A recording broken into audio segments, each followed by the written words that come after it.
താരങ്ങ് വാ, എനിക്കൊന്ന് സംസാരിക്കണം പേഴ്സണലായിട്ട്. സംസാരിക്കാനോ? പേഴ്സണലായിട്ട്? കൊച്ചാപ്പോ ഇത് കേട്ടോ, ഇതുപോലെ ഒരുത്തൻ ഇവിടെ വന്ന് സംസാരിച്ചായിരുന്നു കുറച്ചു ദിവസം മുമ്പ് പേഴ്സണലായിട്ട്.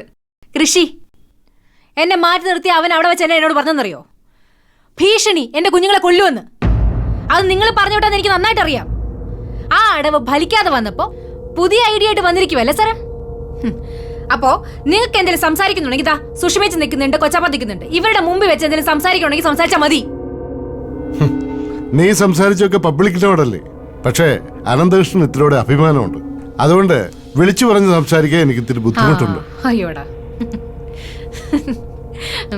ശരിയാ സാറേ. മാനോ അഭിമാനോ ഒന്നും ഇല്ലാത്ത ആളാണ് ഈ ആൻസി വർഗീസ് എന്ന് ഈ ലോകത്തുള്ളവർക്കെല്ലാം അറിയാം. അല്ല കൊച്ചാപ്പ? അപ്പോ ഈ നാണോ മാനോ ഇല്ലാത്തവളുടെ അടുത്ത് ഒച്ച വെച്ച് സംസാരിക്കുന്നതിന് ഒരു കുഴപ്പമില്ല. എന്റെ തൊലിക്കെട്ടി കണ്ടില്ലേ? ഇത് അങ്ങനെ ഇങ്ങനെയൊന്നും പോകത്തില്ല. എന്നാ വേണമെന്നുണ്ടെങ്കിലും പറഞ്ഞു, എന്ത് വേണമെന്നുണ്ടെങ്കിലും പറഞ്ഞു. കൊച്ചാപ്പ, ചേച്ചി, ഇവരൊക്കെ നിൽക്കുന്നത് കണ്ടില്ലേ? അലക്സേ, അനിയേ, ദാ നിങ്ങളുടെ പുന്നാര ചേട്ടൻ വന്ന് നിൽക്കുന്നു. വന്ന് കേട്ടെ. ആ പറയുന്നേ സാറേ.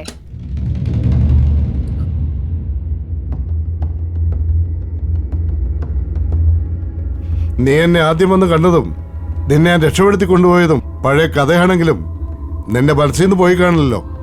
നിനക്ക് വേണ്ടിയിട്ട് എന്റെ ലൈഫ് മുഴുവൻ തൊലച്ചവനാ ഞാൻ.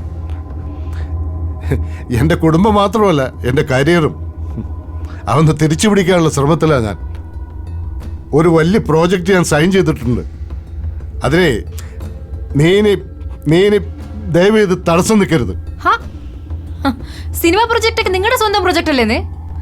നിങ്ങളുടെ ചേട്ടനും ഭാര്യയൊക്കെ പ്രൊഡ്യൂസ് ചെയ്യുന്നു 100-200 കോടിയുടെ പ്രോജക്റ്റ്. അതിൽ എനിക്കെന്താ കാര്യമുള്ളത്? ഇവരുടെ കുടുംബക്കാര്യം, നിങ്ങളുടെ ബിസിനസിന്റെ കാര്യം, അതിന് ഞാനെങ്ങനെ ഒരു തടസ്സമാവുന്നേ? ആ പ്രോജക്റ്റ് നടക്കണമെങ്കിൽ ഞങ്ങളുടെ കുടുംബത്തിന്റെ പേരിൽ കേസൊക്കെ ഒന്ന് ഒഴിവാക്കണം. കേസോ? ഏത് കേസ്? ഏത് കേസാന്ന് നിനക്കറിയാലോ? അല്ല, 3-4 കേസുണ്ടല്ലോ. ഏതോ ഒരു കോടനാട് കേസ്, അതിൽ തന്നെ ഏതോ ഭൂമി തട്ടിപ്പോ കൊലപാതകോ അങ്ങനെ എന്തൊക്കെയോ നടക്കുന്ന കേട്ടത്. പിന്നെ ഒരു സ്ത്രീ പീഡന കേസ്. ഇത്രയൊക്കെ കുടുംബ പാരമ്പര്യമുള്ള ആൾക്കാരാണ് ഈ മരണം വീട്ടുകാരെന്ന് എന്റെ പൊന്നു സാർ എനിക്കറിയത്തില്ലായിരുന്നു. ഈ പറഞ്ഞ കേസുകളൊന്നും സത്യമല്ല, ഇതൊക്കെ ക്രിയേറ്റ് ചെയ്യുന്നതാ. എന്നോടുള്ള വൈരാഗ്യത്തിന് നീയും KGS കൂടി പൊക്കിയെടുത്തോണ്ട് വന്നിട്ടുള്ള കേസുകളാ.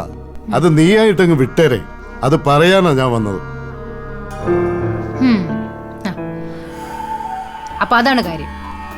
കേസെല്ലാം ഞാൻ അങ്ങ് പിൻവലിക്കണം. അതെ. ഏതൊക്കെ കേസാ പിൻവലിക്കണ്ടേ? അത് ഈ കോടനാട് കേസ്, അത് പണ്ടെങ്ങാണ്ട് അന്വേഷിച്ചതല്ലേ? ആദിത്യം ചേട്ടനും ചിത്ര ചേച്ചിക്കും അനുകൂലമായിട്ട് വിധി വന്നതാ. പിന്നെ ആ ഋഷിയുടെ കേസ്, സത്യം പറഞ്ഞ ആ MLA ചതിച്ചതാ. ഓ, ആണല്ലേ? പിന്നെ ആ പെൺകുട്ടിയുടെ കാര്യം, അതും. പെൺകുട്ടി എന്ന് പറഞ്ഞ അതിന്റെ പേരറിയത്തില്ലേ? അല്ല, അവക്ക് വേണ്ടിട്ട് നിങ്ങൾ കുറെ കാലം ഓടിയതല്ലേ? എന്നിട്ട് ആ കൊച്ച് ഒരു പൊടിക്കുഞ്ഞിനെയും കൊണ്ട് നിങ്ങളുടെ വീട്ടിൽ കയറി വന്നപ്പോ നിങ്ങൾ എന്നാ പറഞ്ഞ് ആക്ഷേപിച്ച് വിട്ടത് ഓർമ്മയുണ്ടോ നിങ്ങക്ക്? ഞാൻ ആ കൊച്ചിനെ ആക്ഷേപിച്ച് ഇറക്കി വിട്ടിട്ടൊന്നുമില്ല. ഇറക്കി വിട്ടില്ലല്ലേ? പക്ഷെ അനന്ത, നിങ്ങൾ അന്ന് സംസാരിച്ചത് മുഴുവൻ ഒരു രേഖയായിട്ട് എന്റെ കയ്യിലുണ്ട്.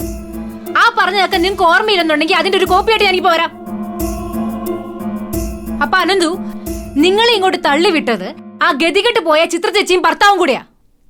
അതിന് കൂട്ടുപിടിക്കാനായിട്ട് നിങ്ങളുടെ ഋഷി, അതിനെല്ലാം കുറുക്കു വഴി പറഞ്ഞു കൊടുക്കാനായിട്ട് ഒരു കുപ്രസിദ്ധ വക്കീലു സേതുപതി നാരായണൻ. അയാളുടെ തലച്ചോറി വിളഞ്ഞായിരിക്കില്ല ഇതൊക്കെ. അതോ സ്വന്തം സിനിമാ കരിയർ തിരിച്ചു പിടിക്കാനായിട്ട് മാനം കെട്ടാലും വേണ്ടില്ല ഡിവോഴ്സ് ചെയ്തു പോയ ഭാര്യയുടെ കാല് നക്കാന്ന് വിചാരിച്ചോ? കാല് നക്കാനോ? നിന്റെ കാല് നക്കാനോ? ഞാനോ? അതിനെ ഈ അനന്തം വേറെ ജനിക്കണം. എന്റെ ഗതികേട് കൊണ്ടാ ഞാനിപ്പോ നിന്റെ മുന്നിൽ നിൽക്കുന്നത്. എന്നെ എന്റെ കുടുംബത്തെ നശിപ്പിച്ചിട്ട് നിനക്ക് മനസമാധാനത്തോടെ കഴിയാൻ പറ്റില്ല. പറ്റുമോ? അല്ലെങ്കിൽ അതിന് ഞങ്ങൾ സമ്മതം തരുമോ? ഒരു കോംപ്രമൈസ് ടോക്കിനാ വന്നത്, അല്ലാതെ നിന്റെ കാല് പിടിക്കാനല്ല. നിന്റെ പഴയ ഭർത്താവിന്റെ സ്ഥാനത്ത് നിന്നും അല്ല വന്നത്. എന്റെ മനസ്സിൽ ആൻസി വർഗീസ് വേറൊരു സ്ത്രീയാ, ഒരു അന്യ സ്ത്രീ. അതെ അതെ, ഭർത്താവിന്റെ കൂടെ അന്തി ഉറങ്ങുമ്പോഴും പരപുരുഷന്മാർക്ക് കിടക്ക ഷെയർ ചെയ്ത് കൊടുത്ത മഹതി, അതല്ലേ പറയാനുള്ള സാറിന്? എങ്കിൽ ആ മഹതി തന്നെ പറയാണ്, നിങ്ങളുടെ മനസ്സിൽ ഇരിപ്പ് നടക്കത്തില്ല അനന്ത. നിങ്ങൾ ജീവിതത്തിൽ തോറ്റു തുന്നം പാടി ആർക്കും വേണ്ടാത്ത ഒരു വഴിയരി കിടക്കുമല്ലോ, അപ്പൊ നമ്മൾ കാണും അപ്പൊ നമ്മൾ സംസാരിക്കും. കൊച്ചാപ്പാ പറഞ്ഞിട എല്ലാത്തിനെയും. കേട്ടല്ലോ, ഇറങ്ങ വെളിയിലെ. അനന്ത രണ്ടുപേരും വാ പൊളിച്ചത് കണ്ടവളോട് കാര്യം പറ. അവളുടെ കൊച്ചങ്ങൾ കണ്ട് നിന്റെ വീട്ടിലല്ലേ, അവറ്റങ്ങളെ ജീവനോട് വേണോ വേണ്ടെന്ന് അവളോട് തീരുമാനിക്കാൻ പറ. തന്റെ ഭീഷണിയൊന്നും ഇവിടെ നടക്കത്തില്ലേ? ഇവിടെ നടക്കത്തില്ല. എന്റെ കുഞ്ഞുങ്ങളെ താനൊന്ന് തൊട്ടു നോക്കണോ? നമ്പർ കൂടെ വന്നിരിക്കുന്നു, കൊണ്ടുപോക്കണോ ഇയാളെ? സാറന്മാരെ ഇറങ്ങിക്കേ, ഇറങ്ങാൻ. നീ കാരണം ഞാൻ അഴി എണ്ണേണ്ടി വന്നാ അതിനു മുമ്പ് എനിക്ക് ചെയ്യാനുള്ള മുഴുവൻ ഞാനങ്ങ് ചെയ്യും. ചെയ്യടോ, ചെയ്തോ നിങ്ങള്. ഞാൻ പ്രസവിച്ച് നിങ്ങളെ കുഞ്ഞുങ്ങളെ അല്ലെന്നല്ല പറഞ്ഞോണ്ടിരിക്കുന്നത്.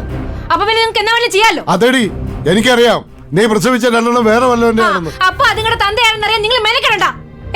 അനന്ത ഈ വീട്ടിൽ നാണം കെട്ട് നമ്മൾ നിൽക്കണം എന്തിനാ? ഇറങ്ങും നീ ഇങ്ങോട്ട് വാ അനന്ത.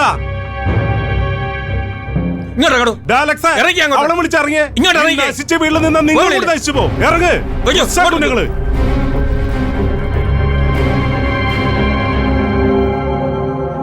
എല്ലാം എടുത്തോടാ, എല്ലാം കൊണ്ടുപോ. ഒന്നുകൂടെ വെച്ചേക്കണ്ട. ചെല്ലേ ആരോടാ പോകുന്ന നീ ആലോചിച്ചു. കേറ്. എടോ, ആ പോകുന്ന വഴിക്കേ ആ വഴിയിറക്കണ അവിടെ നിർത്താൻ നല്ല പൊറോട്ട ഇറച്ചിയും കിട്ടും. വാങ്ങിച്ച് അണ്ണിയച്ചു പോ. വന്നേക്കുക. വിട്ടോ വയ്ക്കോ. എല്ലാറ്റും അഴിയണിക്കോടാ. നോക്കിക്കോ നീ എല്ലാറ്റും അഴിയണിക്കും. ആ കൊച്ചിന്റെ കാലം പിടിക്കാൻ വന്നിരിക്കുന്നു നാണം കെട്ടവന്മാര്. അല്ല പിന്നെ